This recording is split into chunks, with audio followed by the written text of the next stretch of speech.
Last time on the Ables, our heroes finally went down into the library to check out what's going on down there. Once they finally got down there, our main character encountered Finch, aka Cleveland Man, and they had a little chat. Our main character's mother is still in a coma over Christmas, which means she can't fulfill any of her Christmas duties. What a shame. And finally, we have welcomed Chad, the one-armed bully, to the team, for reasons that are completely unclear. Hello and welcome back to The Madness. It's chapter 21, Spilling the Beans. Do guys still have sleepovers when they're 12? Or do they call it something else? I don't know. I feel like 12-year-olds might be like right in that age range where they start thinking that sleepovers aren't cool, especially if they're guys. Nowadays, you'd be like, yeah, so-and-so and so-and-so are crashing at my place. That's what you'd say. And it's still a sleepover, you just call it something else. They even invited Chad to this sleepover because they're planning for the super sim. And they're still talking about how he has to hide the superpower thing from his younger brother. But it's like, it's been on the news and everything, like, the cat is out of the bag that superheroes exist, so why not just tell the younger brother? It'd probably cheer him up. Hey, I know mom's in a coma, but also you're probably a superhero. Talks about how they had all voted about whether Chad should be allowed in and who voted yes and who voted no, but you know what? Eliminate that earlier cafeteria scene where they argue about Chad and give us instead the voting scene. I think that would have been better use of your scene where they argue about Chad. The voting scene pushes the story forward. The cafeteria scene keeps it stagnant. Wow, the younger brother is 11, and I'm pretty sure our main character is 12, which means that there's only a very small gap between him and his younger brother, yet his younger brother acts significantly younger than him. So either I've got the main character's age wrong, or this author really isn't sure how kids behave. Chad the bully speaks very eloquently. Wow, said Chad, sounding impressed. Wow. Again, we don't need sounding impressed, because he just said wow. That sounds like quite an advantage indeed.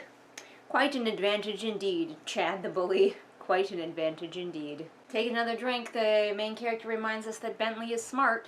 We haven't got that your character is smart this far through the book, and you have to keep telling us, then maybe your character isn't as smart as you think he is. You keep using the word. I don't think it means what you think it means. Yeah, see, I would have a really hard time with this. The main character thinks he hears something in the hall, so he goes to check on his brother and make sure he's asleep, and then he decides he's going to go to the bathroom while he's there, and he realizes in this process, as he's walking around his home, that he's still getting visuals from Henry, who is still in the living room looking at the map that they're all looking at. And, like, if I was getting visual signals that were showing me I was sitting in the living room looking at a map, and I was, at the same time, finding my way through my house, I would be a disaster. Like, I know he's kind of gotten used to it, but, like, he can't be that used to it. I would just be tripping and falling, and I'd probably get a migraine. Oh no, they've been spotted by Patrick. Surprise, surprise. To be fair, they have a house full of superheroes, and they're supposed to keep one of those superheroes from finding out that he's a superhero. This society is ridiculous. Yeah, now the kid puts it together. He saw a couple of them teleport out, and now he's, like, freaking out, of course. And he's like, it's, like, on the news. Yeah. Why are you why is this family hiding it from him? It's just, I can't. Remember, when you are creating your various worlds and your fantasy or your sci-fi, etc., they do have to make logical sense in some way. Think about your world just a little bit. Also, I thought this chapter was going to be about coming clean to the dad about the library situation, but no, apparently it's about telling the brother that he does indeed have superpowers. What use is the little brother going to be? Who knows? So, now they're explaining everything to the little brother, and it's all things that we, the reader, already know, so it is painfully boring to read through it all over again. If you have already had scenes that explain things to the reader, and they're things that the reader could easily remember, I mean, we remember all of this. This is not like some obscure little detail that was hidden in the text. This is the basis of their superdom. If you have something like that, and you needed one character to explain it to another, just say that they did. Once the little kid sees, well, little kid, he's 11. Once the kid sees all of the superpowers in action, he fucking passes out. And then he wakes right back up. So what was the point? And do 11-year-olds often faint when they see weird things? Like, no, they usually freak out. Maybe you should check this kid's blood sugar or something. Wow.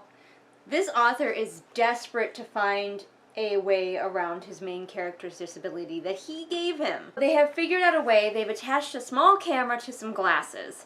They have the main character put on the glasses. The camera sends a feed back to a laptop, which Henry looks at, and then Henry sends what he sees on the laptop screen psychically back to the main character, so the main character can basically see out of his own eyes, kind of slightly to the right or left of his head, which is the most absurd and convoluted way to get around your main character's disability, rather than just working with it and letting him do cool things even though he has a disability. Like, what?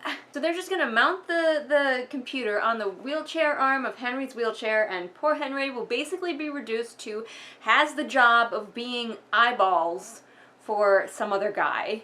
He just gets to sit there in his chair and stare at a screen so some other guy can see. What a great time for Henry. It doesn't have infinite reach, like the signal to the camera, between the camera and the laptop, so maybe that'll come up later. They're like, hey, this frees you up from having to have Henry next to you all the time. Yeah, but it doesn't free Henry up, because now Henry has to just spend all day staring at a computer screen, psychically sending the information to you. That's the end of that chapter.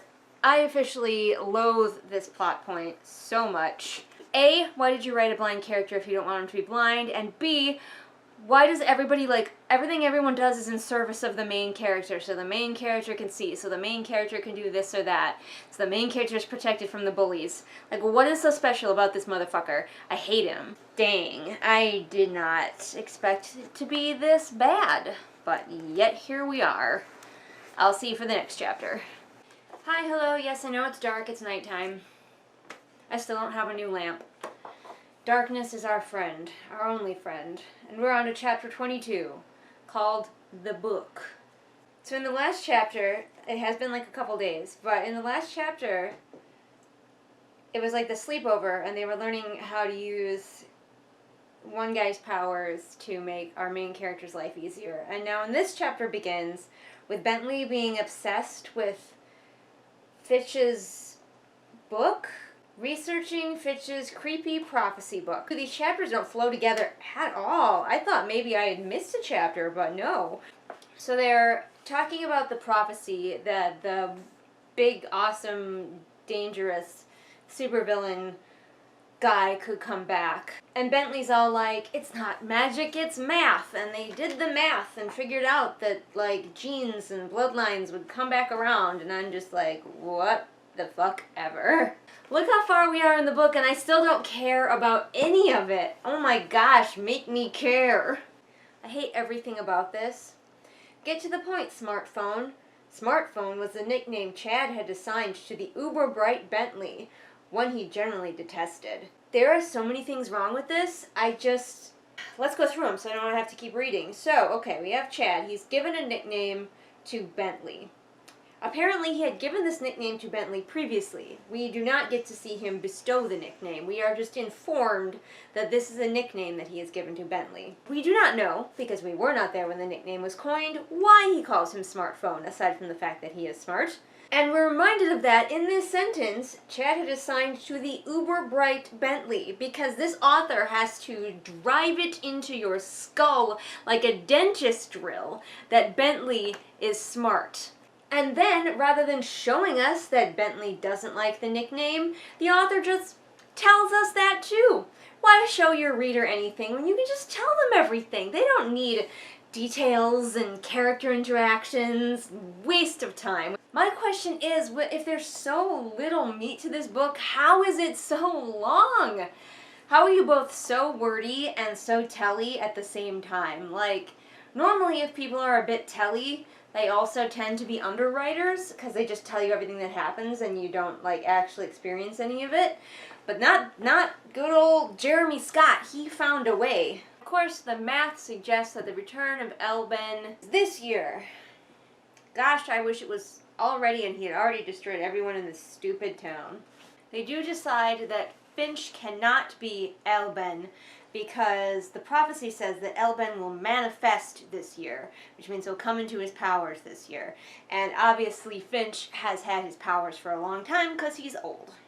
The kids also look up how many absorbers there are in the world. Are you some sort of Absorbathon. An absorberling. An absorber off. Yes, I like that. And they find that there are, on record at least, only 2, both of which do not live in the United States. Wow, okay. We have a little page break, and the boys have teleported back to that secret room in the library, which now doesn't have Finch in it, conveniently. Luckily for them, he wasn't just, like, in there again. And they're putting the book back because Bentley has memorized it. And they're all like, ooh, it was in a dead language. But don't worry, because Bentley is the smartest smarty pants who was ever smart. And he says it's written in claret, the original custodian language. Claret. I had to get a drink of water because I couldn't stop coughing because this book is actually killing me. Our main character keeps forgetting he has telekinetic powers. He noticed something in a picture that's hanging above the chairs in the room, and he makes somebody go get it down, stand on a chair and get it down, when he could have just telekinetic powers, painting down. Remember, you have superpowers! I forgot that apparently Finch has scars on his face. I completely forgot that. But apparently his facial scarring is so bad, because they're like, he's got to be in this picture that we just pulled out. He's one of these people. But they're like, oh, his facial scarring is so bad that we can't tell what he looks like. But I'm like, I don't know. I think maybe you could still figure it out. Maybe that's just me. I don't remember him being described as so disfigured that you literally could not figure out something like shape of jaw, shape of nose, something. The kids are all speculating that Finch doesn't actually have absorbing powers, that he actually only has one power, and he's got a bunch of invisible lackeys, which we did see he has lackeys that just appear randomly, helping him out. I don't know what sort of superpower would have helped him turn into a giant fire Godzilla, but whatever. Alright, so that scene was frustratingly useless. They did leave with the picture, so I'm sure that's going to come up later, but the rest of the scene is just them bumblefucking around, asking questions with no answers that they've asked before. Something else needed to happen in the scene besides them going and getting the picture. It was several pages long. I think this scene should have been pulling double duty. It should have had some sort of character thing going on or something. In fact, you probably could have eliminated that earlier scene where they were all sitting around a pizza parlor talking about the stuff they don't know and just gone straight to them returning the book and getting the picture and just had them ask the questions and just lump those 2 scenes together, tighten them up, make them more characterizing, and then you'd be fine. So the main character definitely just left his little brother, who is, as I recall, 11, alone in the house watching TV. Because the mom isn't around, the dad was at work, and he wanted to go hang out with his friends. So he just left his little brother. And the dad's not even mad about it. It's like, oh yeah, since your mom's gone, I guess there's no one to watch the kid. And it's like, you understand that mom isn't the only one who can take care of the little brother, right? The main character should be in trouble for abandoning his 11-year-old brother to just sit and watch TV all night while the main character hung out with his friends. We have the dad who doesn't know how to dad when the wife isn't around. That's always a classic trope, and not insulting to dads at all. Until I figure out what I'm supposed to be doing. I'm sorry, but I have to ask you to grow up a few years just a bit to help me. No! Be a fucking dad! This trope that dads are useless and don't know how to take care of their children without a mom around to instruct them is just so old-fashioned, and we need to get over it. Alright. And then we are on to the next chapter, which is the second Super Sim. So we've got another Super Sim in this freaking book. And these kids are just like, yeah, there's a supervillain on the loose, and he lit a cornfield on fire and put my mom in a coma, but I'm just gonna go do this superhero LARPing that I've been looking forward to. I'm not gonna cancel the superhero LARPing because there's a dangerous supervillain on the loose. That would be ridiculous. But don't forget, our main characters have hidden cameras all over town, so they might actually be able to do something this time. Maybe. The good thing about it always being dark in my dang house is that at least there'll be consistency from chapter to chapter. We're reading chapter 23, the second Super Sim. You guys know that I'm just all about these Super Sim things. Jeremy Scott got right down to it for the first time in this entire book. He actually started us out in the middle of the Super Sim when action is actually going down. Their villain for this save is a fireballer. That's the name you want to go with? You don't want to try something else? Anything else? Flamio, Hotman, come on. Oh yeah, I also love how there are 2 blind kids on the team, but only our main character gets to see thanks to his buddy. Like Henry, I can't think of a single time that Henry was using his powers to project images into the other blind kid's head. This points out something horrifying that I was trying not to think about because it was never mentioned before, so I'm like, well, maybe it's just safe in this world. But no, it's not.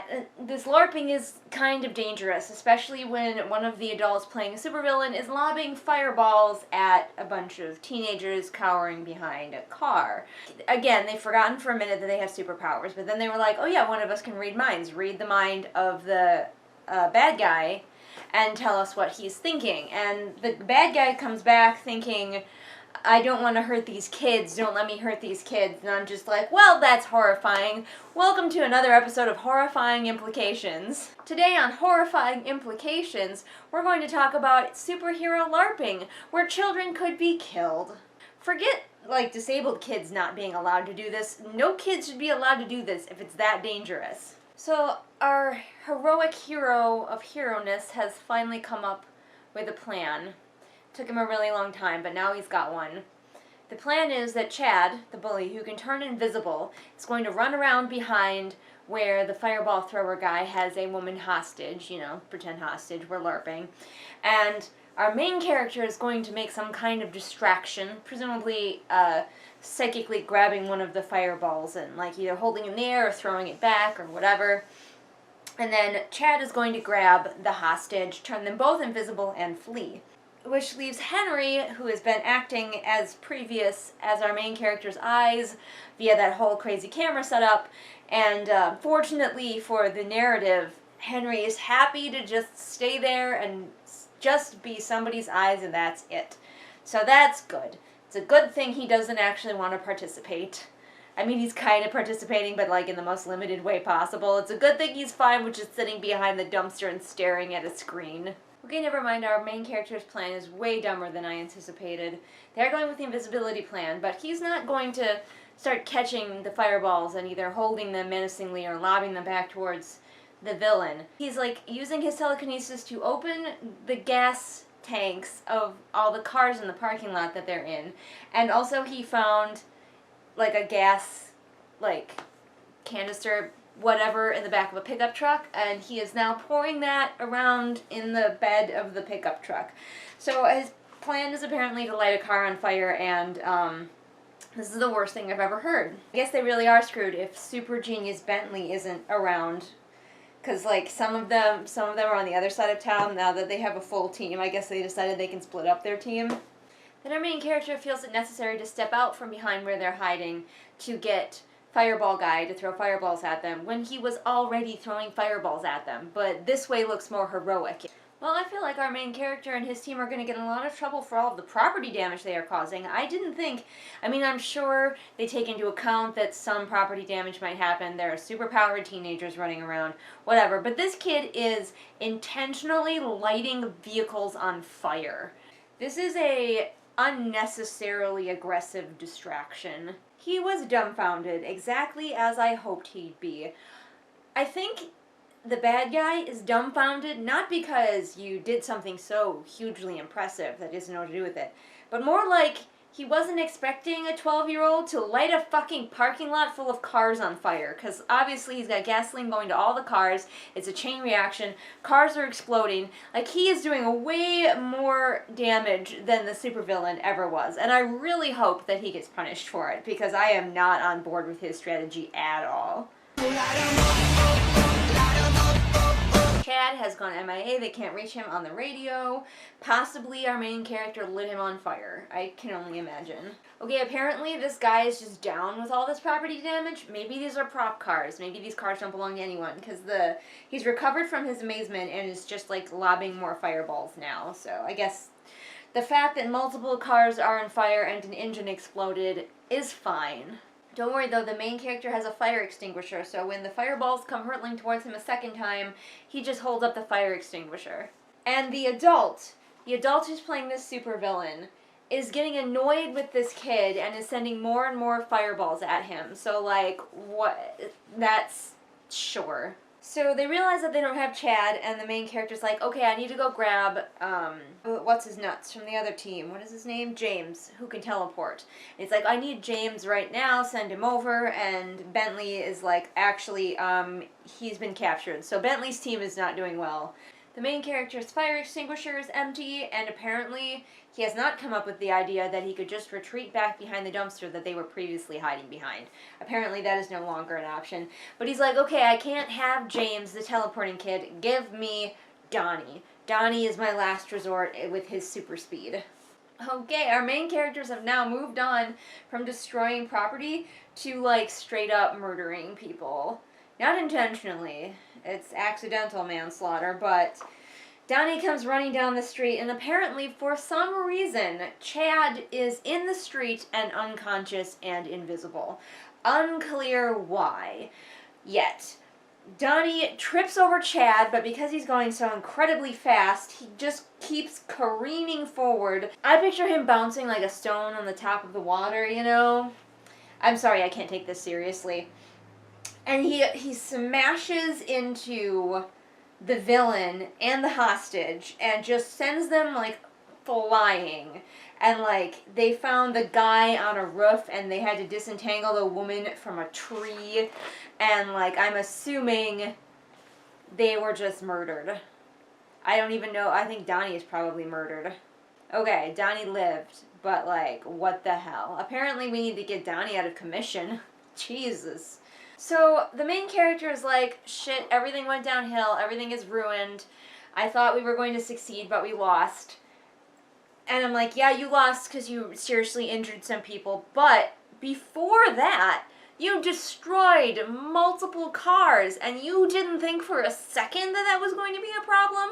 Now again, I don't know, maybe those were cars that were literally just props. Somebody had the money to afford cars that kids could blow up. But, like, seriously, you think your problem started when you accidentally destroyed some human beings?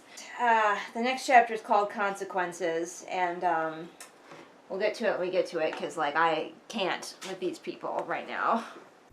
Stop. Patron time. Patrick, Anne Sophie, Callison, Ray, Artemis, Shelby, Zaire, Jesper, Irene, Scribbling Cat, Savvy, Jenny, Amanda, Lisa, and Lennox. I can guarantee that you have never heard a better group of patrons in your entire life. I know because they're my patrons, so I'm an expert on this. Now carry on with your day, citizens. He didn't fall? Inconceivable. You keep using the word. I don't think it means what you think it means.